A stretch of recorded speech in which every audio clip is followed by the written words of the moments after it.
The Independence Day. Como não tínhamos nenhum compromisso naquela manhã, deixei que minhas duas companheiras de quarto dormissem até mais tarde.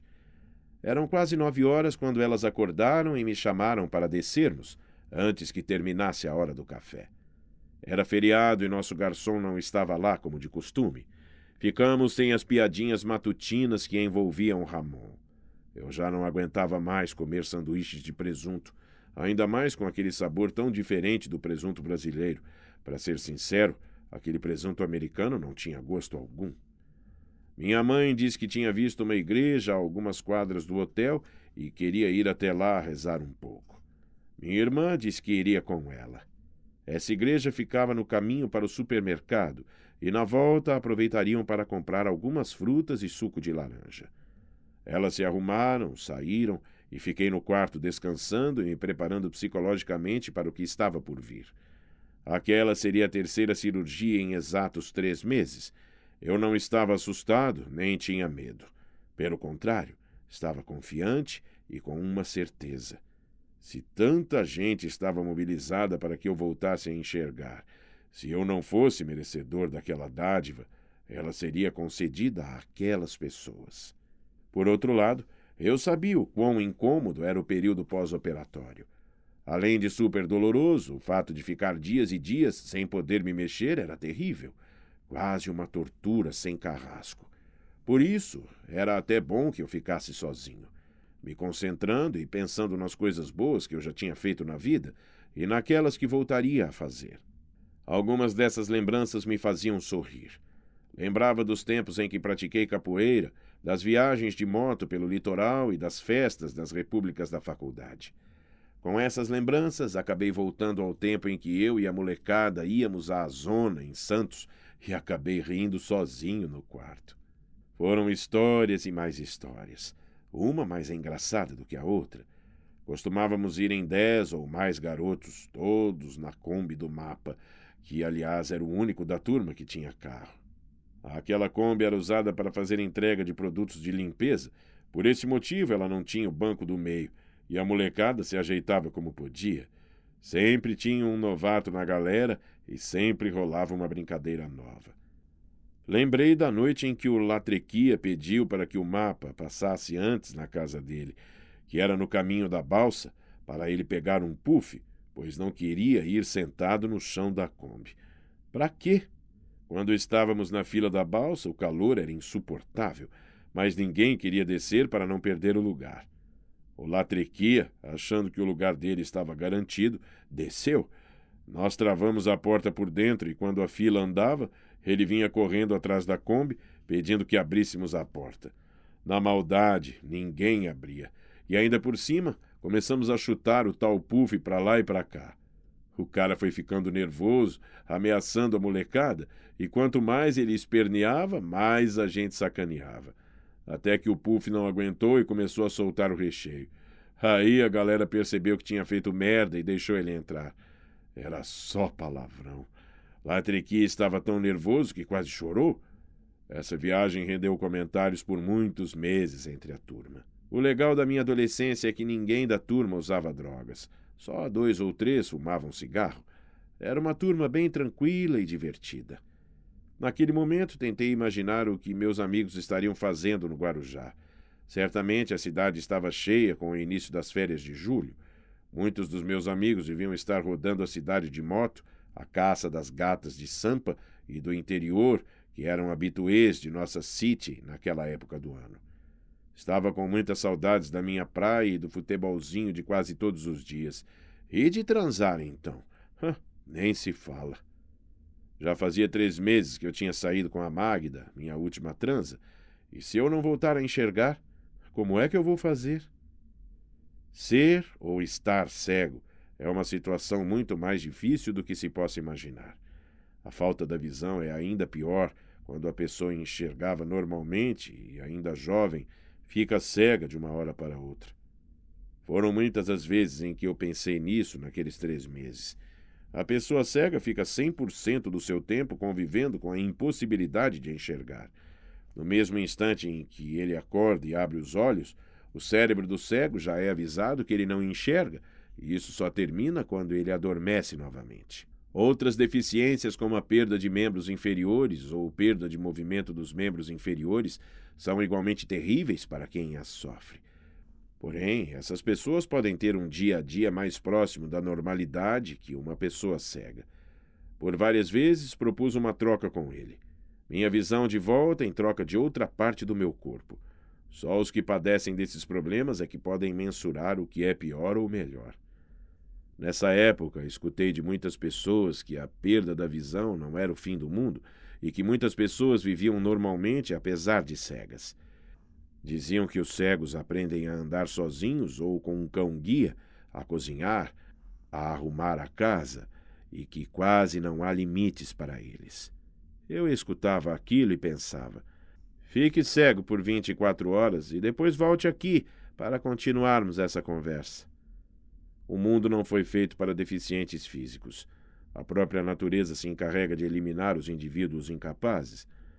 Nós, humanos, fomos pouco a pouco mudando essa característica natural da evolução e melhoria das espécies. Os avanços da medicina, das terapias e da tecnologia foram possibilitando a inclusão das pessoas portadoras de deficiências nas mais diversas atividades. Por outro lado, a própria sociedade não se adaptou a essa realidade e a inclusão e a acessibilidade ainda estão longe, muito longe do ideal. Os equipamentos sociais são insuficientes e muitas vezes inexistem. Para dar um exemplo, de que adianta o cidadão paraplégico ter uma cadeira de rodas se as calçadas são irregulares e cheias de armadilhas? Os edifícios públicos, comerciais e residenciais, na sua grande maioria, não contam com rampas de acesso adaptadas. Como é que um cego pode sair sozinho em uma cidade onde os semáforos não são sonorizados e não há nenhum padrão na postura de árvores, postes, placas de rua e orelhões? Muitos dirão que existem várias leis que tratam desses assuntos e que já são muitas as facilidades em funcionamento. Entretanto, sabemos que essas leis não são de fato cumpridas, muito menos exigências plenas dos órgãos de direito. Com isso, fica possível a afirmação sem medo de erro: não há no Brasil nenhuma cidade que tenha revisto e atualizado seu Código de Obras e implementado essas mudanças de forma impositiva e imperiosa. Esse era um dos meus maiores temores em ser cego para o resto da minha vida. A porta se abre e minha mãe entra e fala que Angélica estava no telefone falando com o pessoal lá de casa e perguntou se eu queria falar com alguém ou mandar algum recado. Disse que não, que eu estava mandando um beijo para todos. A Angélica voltou dizendo que todos estavam se mobilizando para que, na hora exata da cirurgia, estivessem fazendo uma grande corrente ecumênica de orações. Algumas pessoas haviam combinado de rezar na igreja matriz do Guarujá durante a cirurgia. O pessoal da igreja messiânica também iria fazer o mesmo. Parentes e amigos de outras cidades também estavam se engajando nesse movimento, independente de quais fossem suas crenças. Me avisaram que estava chegando a hora de irmos para o hospital e perguntaram se eu já tinha separado o que levaria comigo. Peguei minha mochila e tirei o que não interessava levar para o hospital e coloquei outras coisas que eu queria levar. Entre elas, é claro, meu fiel Walkman, que era imprescindível. Quando chegamos ao hospital, senti a diferença no movimento em relação aos dias de visitas anteriores. Estava um silêncio fora do comum devido ao feriado e também por serem quase 6 da tarde. Fomos encaminhados ao 5º andar e uma enfermeira nos acompanhou até o quarto. Eu ia perguntando tudo sobre as instalações. O que eu ouvia não parecia em nada com o som de um hospital, mas sim de um hotel. Meu quarto era para 2 pacientes e a cama do meu vizinho estava vazia. Achei bem melhor assim. Tudo era descartável. As meias, o sapato, copos, talheres e pratos. Em pouco mais de 15 minutos eu já estava instalado e vestido, conforme pediram. De cara comecei a sentir frio, pois a bata, além de fina, era curta e sem mangas. Deitei-me e a enfermeira começou a explicar os comandos da cama. A cama era totalmente automatizada. Nada de ter que ficar girando uma manivela. Nem no Einstein a cama era tão sofisticada. A enfermeira pegou minha mão e foi colocando o meu dedo nos botões e explicando as funções, que eram mais de 10, pois o painel de controle incluía a TV e o intercomunicador. Não entendia quase nada do que ela me explicava e falei: Angélica, fica vendo e depois você me fala, tá? Em seguida entrou outra enfermeira com o cardápio do jantar, nos entregou e disse que voltaria para saber sobre a minha escolha. Era realmente um tratamento 5 estrelas. Eu me senti, de fato, no primeiro mundo. As enfermeiras eram bem simpáticas, gentis, e quando nos escutavam conversar, ficavam curiosas em saber de onde éramos. Muitas pessoas chegavam a perguntar se éramos franceses. Por causa disso, apelidamos os cubanos de franceses. Usando esse código, podíamos comentar sobre eles sem que nos entendessem. Após o jantar, nos avisaram que as visitas só podiam ficar até às 20 horas. Quando minha mãe e minha irmã foram embora, fiquei literalmente sozinho. Pouco depois, a enfermeira entrou e disse que iria tirar um pouco do meu sangue e que também precisava que eu colhesse um pouco de urina, e colocou um potinho na minha mão. Apesar do nervosismo em tentar entendê-la, eu ia ficando mais relaxado e mais extrovertido. Era até engraçado o esforço que fazíamos para tentar chegar a um entendimento. Eu, é claro, com a desvantagem da falta da visão. Como não tinha para onde correr mesmo, eu deixava as tensões de lado. Aos poucos, as coisas foram se resolvendo. Pouco tempo depois, fizeram um eletro, que também era novidade na época, pois era portátil e feito ali mesmo na minha cama. De tanto em tanto tempo, vinha uma enfermeira medir minha pressão e tomar o pulso. Fiquei mexendo no controle da TV até achar o canal em espanhol e depois de escutar o noticiário das 11 horas, resolvi dormir um pouco para estar descansado e em forma na hora da cirurgia. Acordei com uma enfermeira me chamando. Hello, Mr. Diaz. Ainda meio grogue, respondi. Hello, yes. Let me check your pressure, ok? Disse ela. What time is it? Perguntei.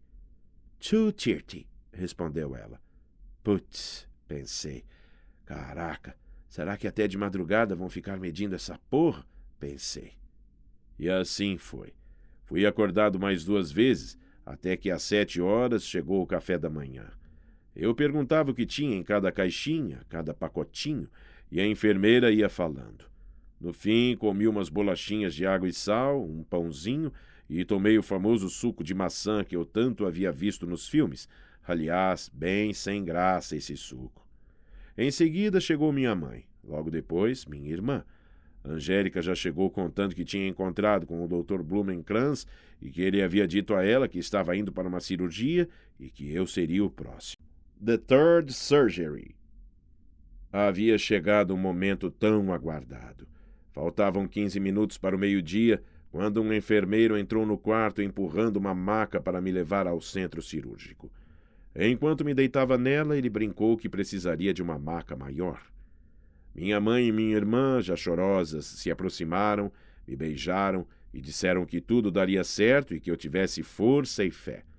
O enfermeiro foi puxando a maca para fora do quarto e as duas foram atrás. Entramos no elevador e elas ficaram se despedindo até que a porta se fechou.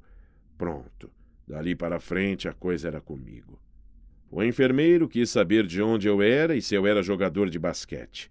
Disse a ele que era do Brasil e que eu jogava soccer. Perguntei de onde ele era e ele respondeu: I'm from Jamaica. E fomos naqueles breves minutinhos falando sobre Zico, Bob Marley, Rio de Janeiro, samba e reggae, até que ele me estacionou numa sala e se despediu. Good luck, my friend. Thank you, Derek, respondi. Fiquei ali por quase 5 minutos até que uma enfermeira se apresentou. Hello, Mr. Diaz. My name is Christine. How do you feel? Hi, Christine. I'm fine, respondi sem muito entusiasmo. Ela disparou a falar e tive que interrompê-la para avisar que eu não falava inglês, só entendia um pouco. I speak Portuguese. Do you speak Portuguese? Perguntei, dando uma sacaneada nela. Ela deu uma risadinha e disse que não. Então ela foi falando mais devagar e perguntando se eu estava entendendo. Eu, às vezes, entendia, às vezes não. E então ela colocou uma prancheta no meu peito, uma caneta na minha mão e disse: Sign here, Mr. Diaz, please. Puta sacanagem, pensei. Que situação aquela. Ah, se eu falasse um inglês perfeito, ia tirar um sarro daqueles. Naquela situação e naquela hora eu assinaria até minha sentença de morte. Mas que era uma baita sacanagem, era. Pelo que entendi, aquele era um termo onde eu assumia todas as responsabilidades em participar daquela cirurgia. Eu assinei e tentei brincar com ela, dizendo que não queria me casar ainda, que eu era muito jovem. Ela deu outra risada e disse, "Oh, too late." Tarde demais. Em seguida, ela avisou que iria me aplicar uma injeção para que eu ficasse relaxado durante a cirurgia. Estranhei, pois normalmente eles me davam um pré-anestésico antes da anestesia geral. Achei que tivesse entendido mal. Me levaram para o centro cirúrgico e me passaram para a mesa de cirurgia. Começaram a me cobrir com lençóis e depois com umas cobertas de algodão bem grossas. Eu não estava sonolento como nas outras cirurgias. Estava acompanhando tudo. Foram instalando os terminais para o eletro. No meu braço esquerdo ficou a Christine, que estava terminando de colocar o soro na veia da mão, e nisso entra o Dr. Blumenkranz, que me cumprimentou com entusiasmo. "So, how are you today, Enrique?" "Fine, thank you. And you?" falei. "Pretty good. Are you ready?" perguntou. "Yeah," respondi. Nisso, colocaram um protetor em volta do meu olho direito, que imaginei ser como algo com um buraco onde o olho ficasse à mostra. Usaram bastante esparadrapo para fixar essa máscara, que, de certa forma, imobilizava os movimentos faciais. Então veio a surpresa maior. Com a ajuda de outra enfermeira, que se posicionou atrás da minha cabeça, o Dr. Blumenkranz me avisou que a cirurgia seria feita com anestesia local. Naquela fração de segundo pensei, cacete, injeção no olho? Puta que pariu, isso deve doer pra caraca. Meus pensamentos foram interrompidos por uma pergunta. "Tudo bem? El doctor quiere que mire bien para atrás e que no muevas el ojo, ok?" Respondi com um quase grunhido e balancei a cabeça afirmativamente. Christine segurava minha mão esquerda carinhosamente com as duas mãos. Respirei fundo e olhei para cima e para trás, conforme a outra enfermeira havia pedido. Mais uma vez me perguntaram se eu estava pronto, que não mexesse o olho e que sentiria uma fina dor que passaria logo. Foram segundos de intensa aflição, receio e tensão. A respiração estava presa e a agulha entrou pelo canto do olho. Instintivamente meu corpo retesou e Christine, percebendo, acariciou minha mão numa tentativa de me dizer que estava tudo bem. Passados uns 10 segundos, a voz do Dr. Blumenkranz quebrou o silêncio. "Very good, Henrique." Uma movimentação aconteceu, cerca de 2 minutos depois. Ele mandou que eu olhasse para a esquerda e para a direita. Eu olhava, mas o olho, por estar anestesiado, não obedecia. A enfermeira me avisou que eu tomaria mais uma anestesia, mas que desta vez nem sentiria a agulhada. Realmente não senti nada naquela segunda vez. A partir daquele momento, fui relaxando e ficando absolutamente imóvel e concentrado. Meu futuro estava literalmente nas mãos daquele médico que o destino havia colocado em meu caminho. Os minutos se passavam e eu me mantinha na mesma posição. Christine media minha pressão e permanecia segurando a minha mão ternamente. Eu sentia uma coceirinha no local onde o Dr. Blumenkranz me operava. Não era dor em absoluto, era uma pontadinha, uma coceirinha, uma sensibilidade apenas. Eu me sentia forte, energizado, e não esquecia que naquele mesmo instante centenas de pessoas estavam pensando em mim. Eu acreditava com muita segurança que toda aquela energia positiva vinha para mim, ali, naquela sala. Eu sentia essa força e me sentia protegido, blindado. Antes de sair do quarto, minha mãe colocou um alfinete de pressão que continha um pequeno pedaço de tecido na minha bata. Aquela porção de tecido era do hábito de Madre Maria Teodora Voiron. A essa madre eram atribuídos alguns milagres na região de Itu, e aquele pedacinho, em especial, foi ofertado por Dona Terezinha e seu Abdala, amigos do meu tio Vítor. Toda aquela proteção me deixava calmo e confiante. Os médicos conversavam, pediam instrumentos, e a cirurgia continuava e continuava. Às vezes o Dr. Blumenkranz pedia 1 minuto e se alongava, emitindo aqueles sons típicos. Depois andava um pouco pela sala e conversava com todos. A todo momento me dizia: "Enrique, are you okay?" "Yeah, I'm okay", eu respondia. Tirando esses breves momentos de descontração, eu continuava absolutamente imóvel e concentrado. Imaginava a ação das minhas células da retina se regenerando e formando uma retina nova. As mãos de Christine ali todo o tempo me transmitiam uma paz e uma ternura imensas. Sentia no ar a energia que viajava no tempo e no espaço, vinda de várias longitudes e latitudes. Meu corpo era um bloco repousado naquela mesa e apenas a minha pausada respiração se fazia sentir. Às vezes, eu, involuntariamente, apertava as mãos da Christine, que prontamente respondia com uma leve carícia. Já havia perdido a noção do tempo, mas sabia que estava ali há umas 3, talvez 4 horas, e o Dr. Blumenkranz começou a dar sinais de contentamento, dizendo: "Enrique, everything is okay. How do you feel?" Eu respondia que estava bem e sem nenhum problema. Ele então avisou que ainda faltava mais um pouco. "Don't worry, doctor. I will here the necessary time that you need." Ele riu e falou que eu era um excelente paciente. Lembrei-me da Renata, a irmãzinha da Rose, que eu sabia que devia estar rezando por mim. Eu sentia essa energia todo o tempo. Dr. Blumenkranz novamente pediu 1 minuto para se alongar e se movimentar. Falou que estava ficando velho e todos riram. Na verdade, depois de tantas horas, era evidente que naquela sala todos estavam dando sinais de cansaço.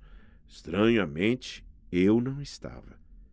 Não senti nenhum incômodo em estar ali naquela posição por horas e horas. Para mim, aquilo era a comprovação de que alguma coisa invisível e muito poderosa estava atuando a meu favor. Minha concentração foi novamente interrompida. "Okay, Enrique, it's finished", disse o Dr. Blumenkranz. E quase em tradução simultânea, a enfermeira repetiu: "El doctor dijo que la cirurgia está terminada." Eu sorri e falei para ela perguntar se tinha dado certo. Então ele deu uns toques no meio-tórax e falou: "The retina is again attached, and we need to wait a couple of days to see the results." Eu comecei a agradecê-lo e ele alegremente me disse: "You were a great patient, the best I ever had. I'm surprised with you." "Do you know how many hours you did stay here?" "No", respondi. 4 hours and 30 minutes, disse ele.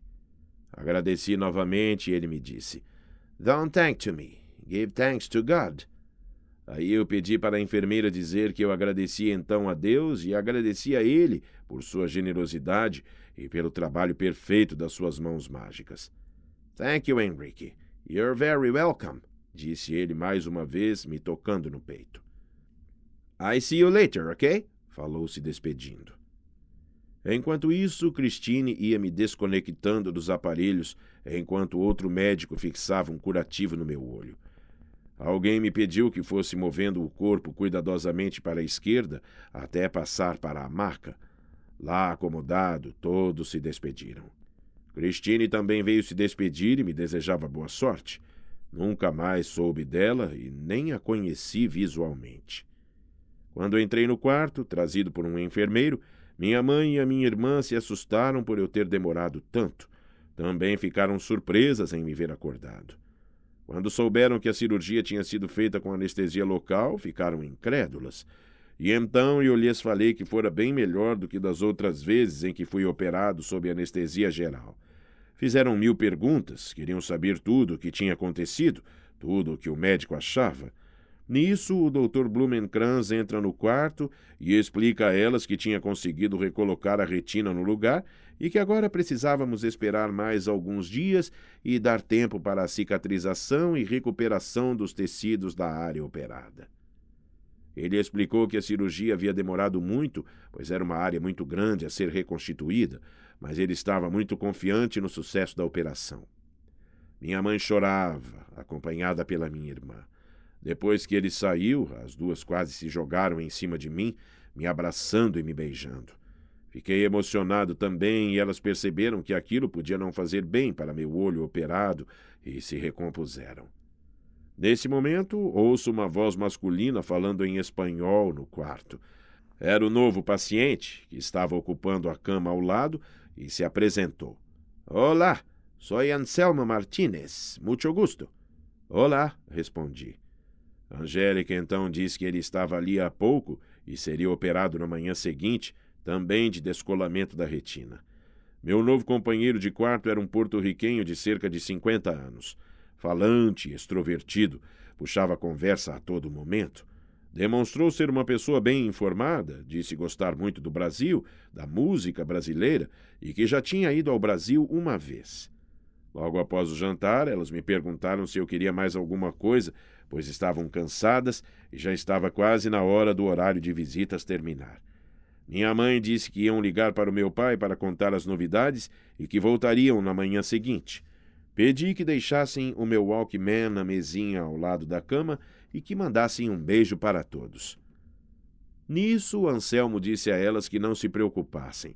Qualquer coisa, ele estava ali e me ajudaria com muito gosto. Elas agradeceram e se despediram de mim com abraços e beijos. Fiquei ali descansando e ouvindo a TV que o meu companheiro de quarto estava assistindo. Quase não conversamos naquela noite, e no pouco que conversamos, fiquei sabendo que o descolamento na retina dele era mínimo e ele tinha visão normal no outro olho. Anselmo falou o nome do médico dele, eu disse o nome do meu, e que eu não lembrava se o médico dele havia participado dos exames que fiz. Ele parecia muito tranquilo e até mesmo despreocupado.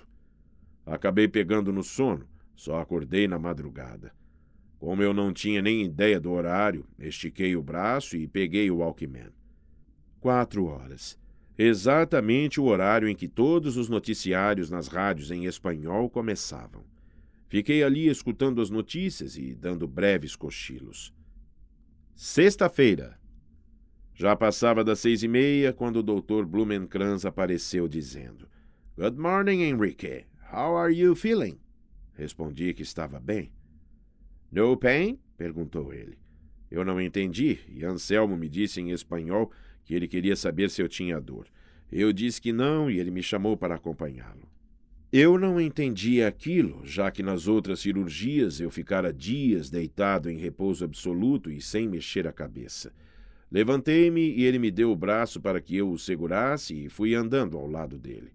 Pegamos o elevador e ele me levou até o primeiro andar onde ficava a clínica. Entramos em uma sala e ele me sentou em uma cadeira. Cuidadosamente começou a retirar o curativo e, quando o retirou, pediu que eu tentasse abrir o olho, mas eu não consegui. Então ele foi limpando as secreções com uma gaze e, pouco a pouco, ia abrindo meu olho com seus dedos. Senti uma luminosidade diferente daquela que eu estava percebendo antes da cirurgia. Não via nada, apenas uma forma luminosa diferente.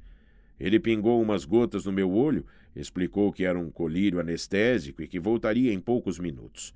Ele saiu da sala e eu fiquei ali sentado naquela cadeira bem inclinada para trás e com os olhos fechados. Estava ficando. Ele entrou de novo e disse que daria outra injeção no meu olho.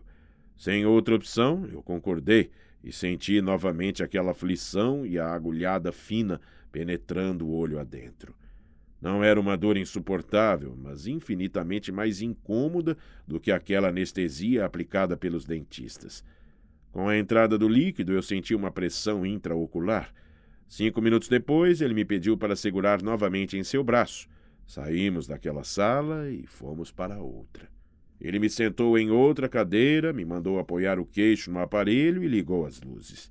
Ali, a percepção da luminosidade foi bem maior, mesmo estando ainda com os olhos fechados, e eu disse isso a ele. Ele disse, Good, very good. Em seguida, ele me falou que iria fazer a aplicação de raios laser para complementar o que havia sido feito na cirurgia.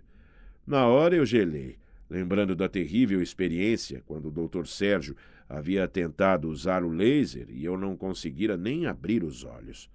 Tentei explicar isso ao Dr. Blumenkranz, mas ele me disse que com a anestesia eu não iria sentir quase nada. E começou a disparar o laser. Era um aparelho que emitia um som como um estalo, e então saía um feixe de luz. Comecei a contar os tiros. No Brasil eu não cheguei nem a 15 tiros e tivemos que interromper a sessão. Ali eu já estava em 120 e poucos tiros quando ele falou: "Ok, Henrique, I am finished. Are you okay?" Respondi que sim, e então ele novamente me deu o seu braço e saímos. Ao passar pela recepção já percebi o movimento e algumas das secretárias perguntaram para o Dr. Blumenkranz como eu estava. Ele disse a elas que eu estava fine. Subimos e quando chegamos ao quarto, minha mãe e minha irmã estavam desesperadas, achando que algo de muito ruim havia acontecido. Quando elas chegaram ao quarto e viram a cama vazia, pensaram que a cirurgia tinha dado errado, pois elas, assim como eu, estranharam que eu não estivesse em repouso absoluto. Ao vê-las aflitas, o Dr. Blumenkranz começou a explicar que estava tudo ótimo, que ele tinha feito um reforço com o laser e que a retina estava estabilizada e no lugar. Emocionadas e com as vozes embargadas, elas agradeciam e me abraçavam. Voltei para a cama e o Dr. Blumenkranz se despediu com um bye-bye, dizendo que voltaria no final da tarde. Perguntei pelo meu parceiro de quarto e minha mãe disse que ele já tinha sido levado para o centro cirúrgico. Então elas me ajudaram no café da manhã e pela primeira vez comi com vontade. Elas queriam saber como tinha sido o exame e se eu já tinha percebido alguma diferença. Tentei explicar para elas o que eu estava sentindo, em comparação com as outras operações. Na verdade, até então, todos os procedimentos tinham sido bem diferentes daqueles feitos no Brasil. Os médicos não usavam intermediários, o contato era direto. Tanto antes da cirurgia como depois e até aquele momento, tudo era diferente. Felizmente, era um diferente para melhor. 1 hora e pouco depois, chega o Anselmo. Ele também estava acordado e já começou a falar. Contou um pouco sobre ele e quis saber como eu estava, ficando contente com as notícias. Na hora do almoço, eu não estava com muito apetite e dei uma beliscada na comida. Discretamente, minha mãe me contava que o Anselmo estava comendo tudo o que traziam e no final ela me disse baixinho: "O homem comeu até o enfeite que adornava o prato." O enfeite era um raminho de salsinha. Eu comecei a rir e tive que parar porque senti uma dorzinha no olho que ainda estava super sensível e bastante inchado. Minha mãe contou que ela e a Angélica iriam até o hotel que o Dr. Blumenkranz havia indicado para ver como era, pois faltava apenas um dia para ter que renovar as diárias de onde estávamos. Mais uma vez recomendei a ela que tivesse cuidado. Elas saíram para almoçar e de lá iriam até o tal hotel. Fiquei na cama entre cochilos e sons de TV e rádio. Quando eu estava me preparando para o lanche da tarde, elas chegaram com novidade. "Já fizemos a reserva no novo hotel. Você vai adorar", disse Angélica. "Como assim? Vocês têm certeza? Como é lá?" perguntei. Elas foram me explicando como era o lugar e que seria muito melhor que o outro hotel, pois tinha até uma cozinha para os hóspedes fazerem sua própria comida, além de custar 1/3 do valor que estávamos pagando. Elas disseram que na manhã seguinte já poderiam se transferir e quando eu saísse do hospital já iria direto para lá. Fiquei animado com as boas novas e falei que estava tudo bem por minha parte. Ali ao lado, Anselmo continuava puxando conversa conosco e perguntamos se ele não tinha família. Ele disse que tinha 2 filhos e que era separado. Dissemos que se fosse ao Brasil, estaria todo mundo junto com ele no hospital e que achávamos estranho que ele estivesse sozinho desde a hora que chegou. Ele falou que nos Estados Unidos era assim mesmo e que só num caso muito grave é que a família e amigos visitam os doentes. No caso dele, ele nos disse que era uma operação simples e não precisava de ninguém para ajudá-lo. No dia seguinte, logo cedo, ele teria alta e iria sozinho para casa. Já era hora do jantar e minha mãe e irmã foram embora, pois teriam que fazer as malas para a mudança de hotel. Dormi melhor naquela noite e quase não acordei, exceto quando a enfermeira vinha colocar os colírios. Sábado. Pela manhã, antes do café, o Dr. Blumenkranz apareceu, tirou o curativo e olhou com a sua lente e a luz especial presa na testa. Senti a entrada de muita luz e falei para ele que estava enxergando a fonte de luz. Ele ficou radiante e me disse que estava tudo indo muito bem. Passou os dedos em frente ao meu olho e perguntou se eu estava vendo alguma coisa. Respondi que via algo passando, mas que não dava para ver direito. Então ele mudou o movimento e perguntou o que eu via, e eu disse que achava que eram 1 ou 2 dedos. "Great!" exclamou ele entusiasmado. Nesse exato momento, minha mãe e minha irmã chegam, e ele conta para elas que eu já estava começando a enxergar. Foi uma mistura de risos e choros. Ele disse que levaria alguns dias até a visão se estabilizar e sabermos, de fato, qual seria o resultado final. Recolocou o curativo e se despediu. Quando ele saiu, as duas não se aguentavam de tanta felicidade. Estávamos cada vez mais confiantes. Eu contei o que eu tinha visto e minha mãe disse que eu voltaria a enxergar, sim. Pouco depois do café, chegou a hora da alta do Anselmo e ele gentilmente nos deu o seu endereço e telefone e ofereceu para, em caso de qualquer necessidade, que nós o procurássemos. Antes de sair do quarto, ele falou: "Tengan mucho cuidado con los cubanos. La ciudad está llena deles y son gente un poco peligrosa." Agradecemos a ele pela gentileza e pelo conselho e ele partiu. Assim que ele saiu, começamos a rir do que ele havia nos dito. Lembramos do Ramon, que era cubano e que tinha dito para termos cuidado com os porto-riquenhos. E Anselmo, que era porto-riquenho, falou para termos cuidado com os cubanos. Isso foi o máximo da coincidência antagônica. Eu ainda teria mais 2 dias de hospital e estava ficando cada vez mais ansioso. Depois do almoço, elas não voltaram, pois estavam fazendo a troca do hotel. Fiquei sozinho até na manhã seguinte. Domingo. Naquela manhã, elas chegaram antes do Dr. Blumenkranz. Era domingo e elas vieram cheias de novidades. Disseram que tinham ligado para o Brasil e que foi a maior festa quando souberam dos primeiros resultados. Falaram que eram só velas acesas por toda a casa. Disseram que a temporada estava ótima, a loja estava vendendo bastante e que eu não me preocupasse com o dinheiro, pois tudo iria se ajeitar. Contaram que várias pessoas estavam ligando em casa para saber de mim e da minha operação, e falaram do novo hotel, que era muito legal e que parecia uma pensão bem familiar e muito confortável. Pouco depois, entra o Dr. Blumenkranz e cumprimenta a todos, sempre com muita simpatia. Perguntou como eu estava me sentindo e começou a tirar o curativo. Meu Deus! Assim que eu abri o olho, tive a impressão de ter visto um pedaço de rosto. Não era impressão. Eu estava vendo mesmo. Eu quase não conseguia falar. E ele, percebendo, me perguntou: "O que foi, Henrique? Está vendo alguma coisa?" Eu disse: "Sim, eu estou vendo o seu rosto." E mostrei no meu rosto a parte que eu estava vendo do rosto dele. Ele sorriu e eu falei: "Você tem bigodes, né?" "Yes, I have."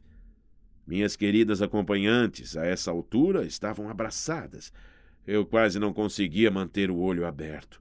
Ainda estava muito inchado e um pouco dolorido. Fechei o olho para descansar e pedi um lenço de papel para limpá-lo. Depois, ao abri-lo novamente, Dr. Blumenkranz fez o teste com os dedos e eu disse que estava vendo os dedos, mas não inteiramente. Um eu via a ponta, o outro eu via no meio e pedi para que ele movesse a mão. Então eu falei: "São 2 dedos." "Great, Henrique!"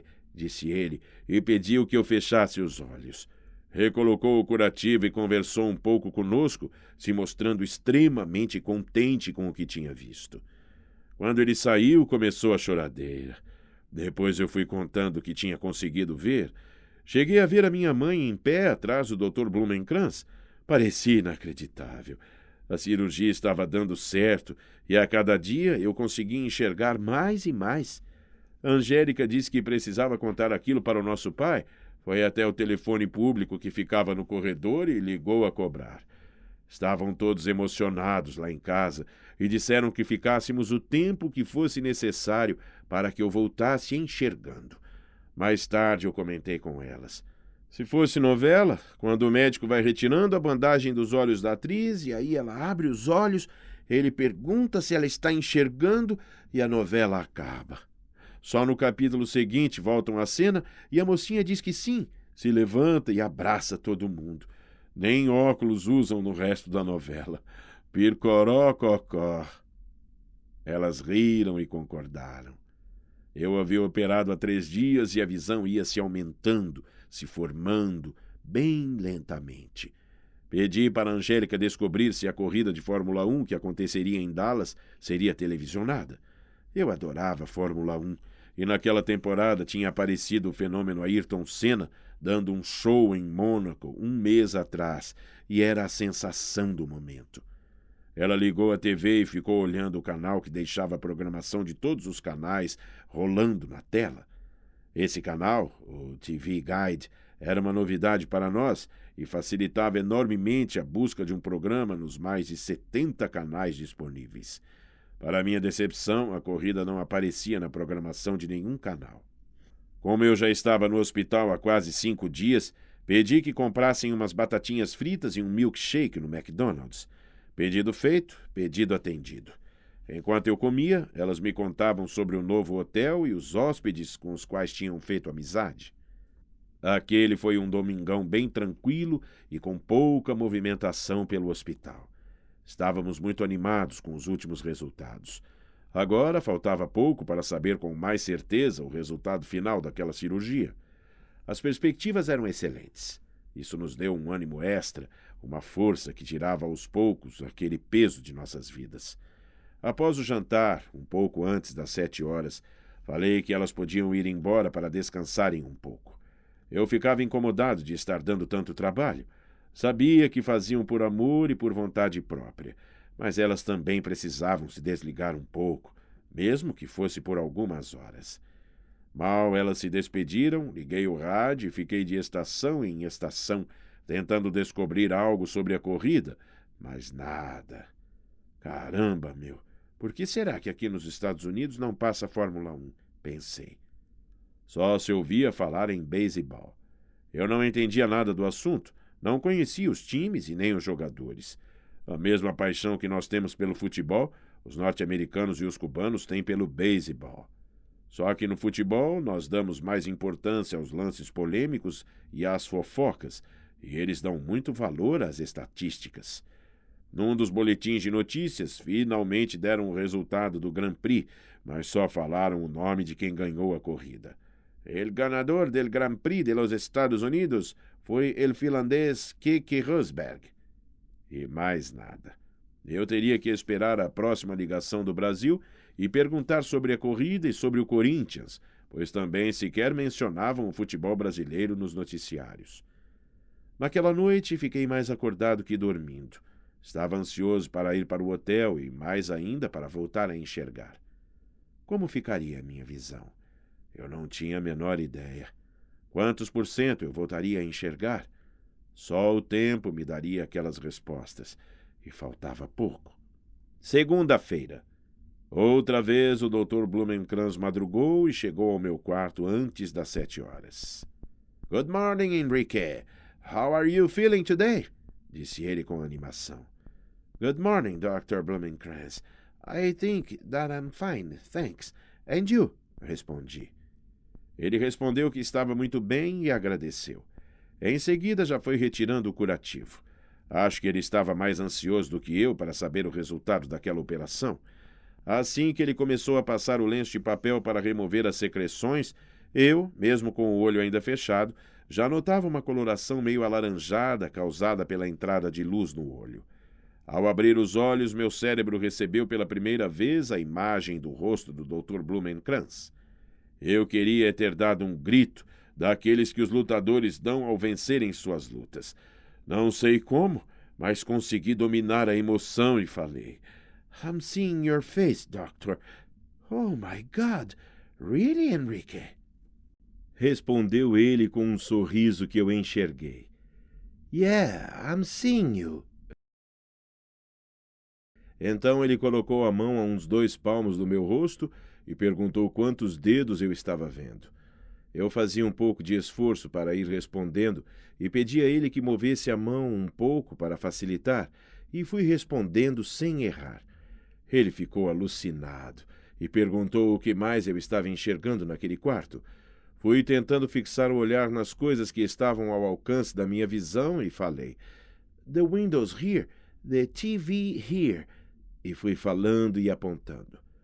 Wonderful, Enrique, falava ele. Fantastic, fantastic. Come in, Enrique. Come with me. Chamou-me e esperou que eu me levantasse. Colocou a sapatilha ao lado dos meus pés, perguntou se eu estava bem e deu o braço para eu segurar.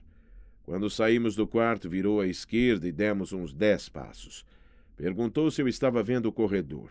Respondi que sim. Então ele falou para eu ficar ali e foi andando na minha frente. O corredor era muito bem iluminado e a cor branca predominava. Quando ele estava a uns 10 metros, quase na saída do corredor, que terminava na central das enfermeiras daquele andar, eu o ouvi chamando as enfermeiras que estavam de plantão e, em seguida, ele me perguntou: Enrique, can you come here? Eu olhei fixamente para a frente e vi que dava para vê-lo lá na frente do balcão das enfermeiras e falei que sim. Comecei a andar na direção dele e, olhando para o chão, pude ver umas linhas coloridas bem no centro do corredor. Essas linhas tinham uns 15 centímetros de largura e cada cor servia para indicar um caminho para as pessoas com pouca visão. Fui indo e as enfermeiras foram ficando ao lado dele e estavam incrédulas e maravilhadas com o que estavam vendo. Miracle! It's a miracle, Dr. Blumenkranz, disse uma delas quando eu estava a 3 passos do balcão. Cada passo que dei naquele corredor tinha um significado. Felicidade, vitória, união, superação, liberdade, glória, família, luta, fé e esperança. O último e principal significado daqueles passos era, na realidade, o que aquela enfermeira havia dito por 2 vezes: um milagre.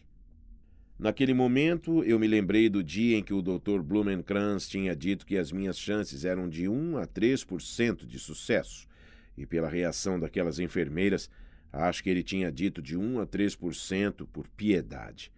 Provavelmente eu não tivesse nem 1%. Todas me felicitaram e felicitaram também ao médico, que me perguntou: Can you go back to the room? I think so, respondi. Virei-me e fui novamente passo a passo, curtindo aquele caminho que reinaugurou minha visão. Acabei me perdendo devido à quantidade de portas, mas o Dr. Blumenkranz, que vinha logo atrás, me orientou. One more, Enrique. Ele me ajudou a voltar para a cama e recolocou o curativo. Ele era puro entusiasmo. Falou que voltaria mais tarde e, quando se despediu, estendi a mão e o agradeci por tudo que ele tinha feito por mim. Ele disse que estava tudo bem e que ele estava muito feliz por mim.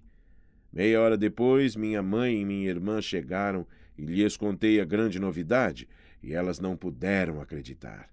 Pediram para eu falar a verdade e eu falei.